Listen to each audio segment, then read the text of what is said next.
organize a request for generate a request for information. So you need to have in one place sort of the guidelines for what you're going to be reviewing during the audit. And this is just an example. And I would say for the industrial facilities that work in LA and Orange County, the plating shops, the automotive shops, the small processing plants we deal with, this hits 75, 80% of them. So feel free to use this list. And by the way, if anybody wants this presentation, I'm happy to send it. Just give me your card. There's nothing here that's proprietary. You don't have anything proprietary in yours? None of that? Oh, sorry. I should have asked before stating that. Oh, and one thing I always see at my client sites is at least half of my clients don't seem to know where all their final documents are. I mentioned this in the first presentation about a month ago. But be sure to show whoever is conducting the audit your final documents. Don't show them documents that are midstream. Don't show them drafts. Have a document retention policy wherein you have ready access to all of your final documents for agency inspection purposes, for auditing purposes. And then I would also suggest that all those that are using paper files pretty regularly, use them less and less, and come up with a program to start scanning everything. That saves money as well, and it can also save you during inspection. You have a huge document that an inspector asks for. You say, you know, I've got that scan. Let me just email it to you. Let me just FTP that for you. You can confirm that you've had that conversation, so the document is there. Kathy talked about that notice of violation, and then send it to them later. So having your final docs ready to go electronically can save you time, money, and aggravation. Bless you. Any questions on items on this list, things that stand out, or what are some items that you typically audit that you think I should have added? My ego can handle it, really.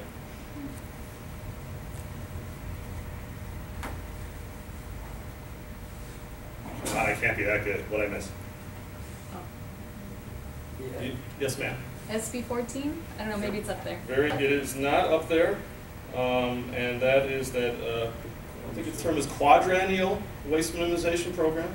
So that's if you're doing a waste audit, really, you need to look at your waste minimization programs, including SB 14. It's number 7. And I think that document doesn't need to be, but for the SPRs, the summary progress report doesn't need to be submitted to the agencies, but has to be on your shelves. Yes, sir? Yes, the annual, the FTEX toxic emissions, annual inventory report for the air quality management system. The AER, absolutely, that's very good. Annual emission reports, I don't have that. It's on there.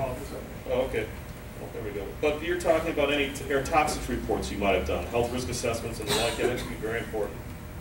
So AB 2588 kind of reporting you're referring to, okay?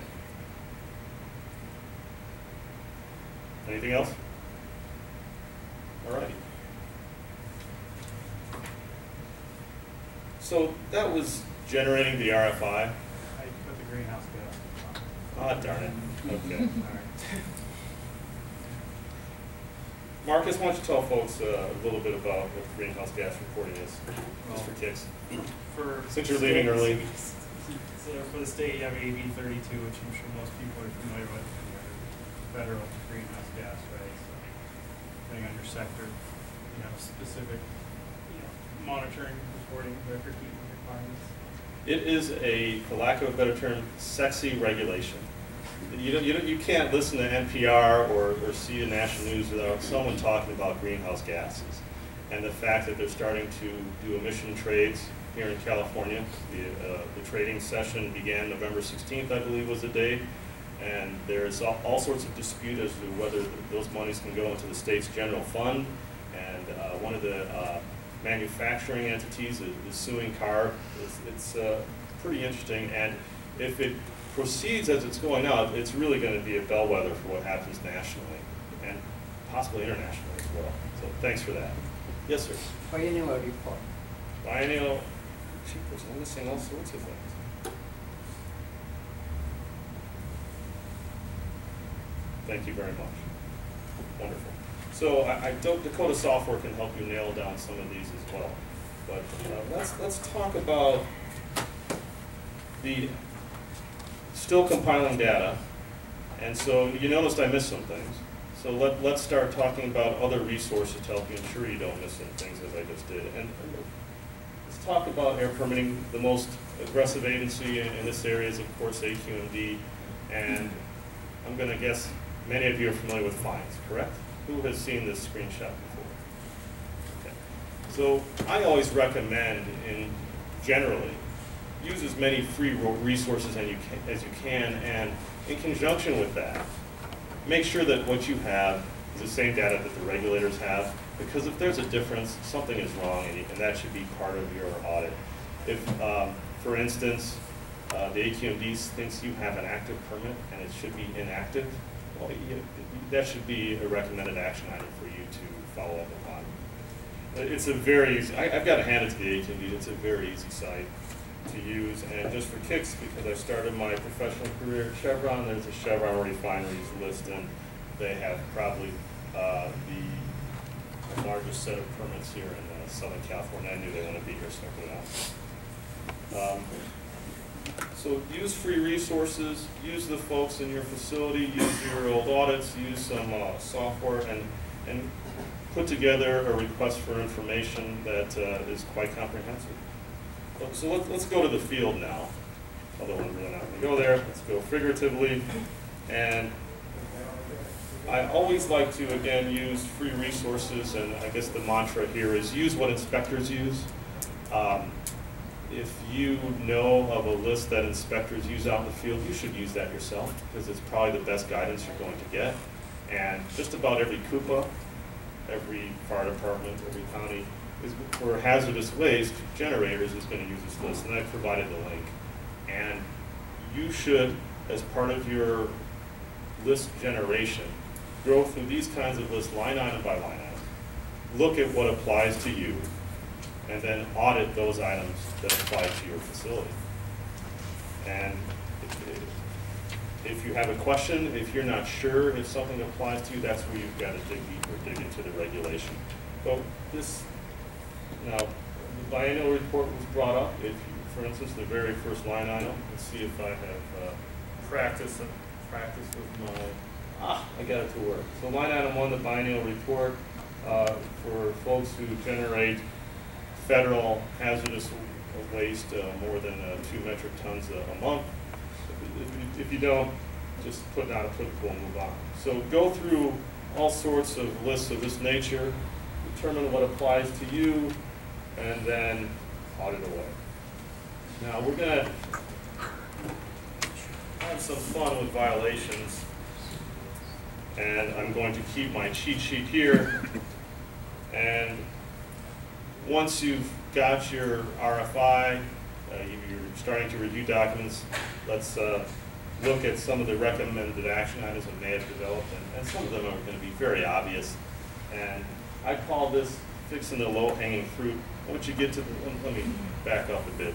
You've reviewed the regulations that apply to you, you've put together a request for information, you've gone out in the field, you've looked at your documentation, and then you're about to write your report, whether you're a consultant or you're working in a large company and you're providing an audit of another portion of the company's facility, or you're the environmental manager auditing your own facility and you're going to report to the president.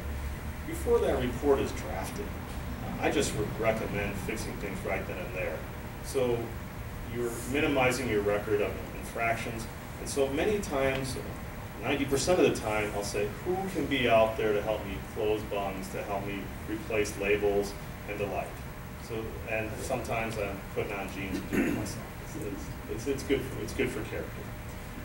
So obviously the problem here is that they haven't labeled their hazardous waste. Well, they've got the labels on there, but you can't read it. And these kind of labels are absolutely useless. It's torn off. You can't read the accumulation date, so you can't prove to an inspector that you were in compliance at any time.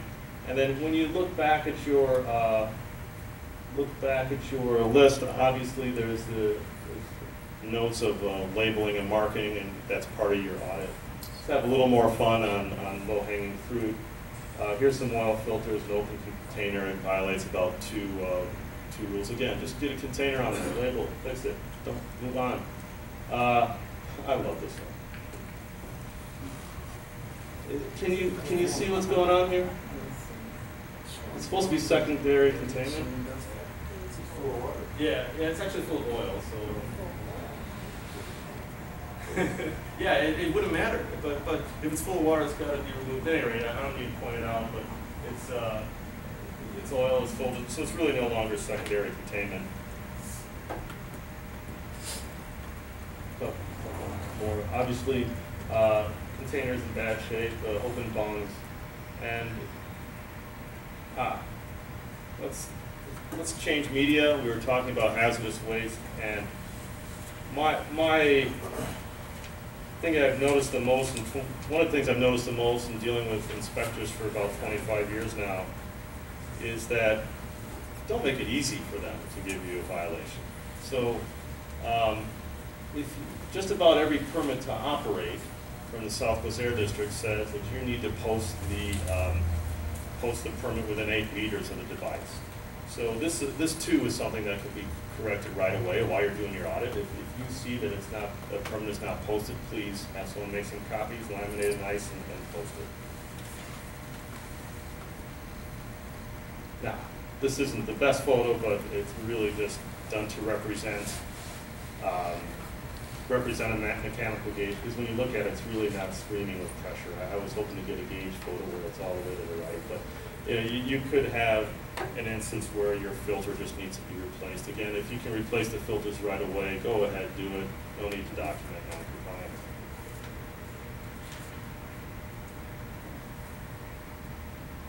So believe it or not, we've just about finished the audit. So whether you put your audits in final form or leave them in draft form, I always like audit results to be presented in the simplest manner that everyone can read. Obviously, you can have technical write-ups introducing things, but in terms of the recommended action item, it's best if you can integrate your recommended action item with some sort of database. It's got to be in clear, easy to understand language that anybody can use, because you might be handing it to a technician, you might be handing it to a CBO, and you might be handing it to an attorney. So this is an audit we did in Northern California. We're going back to hazardous waste, and it just has to do with hazardous waste labeling. And so we're going to go straight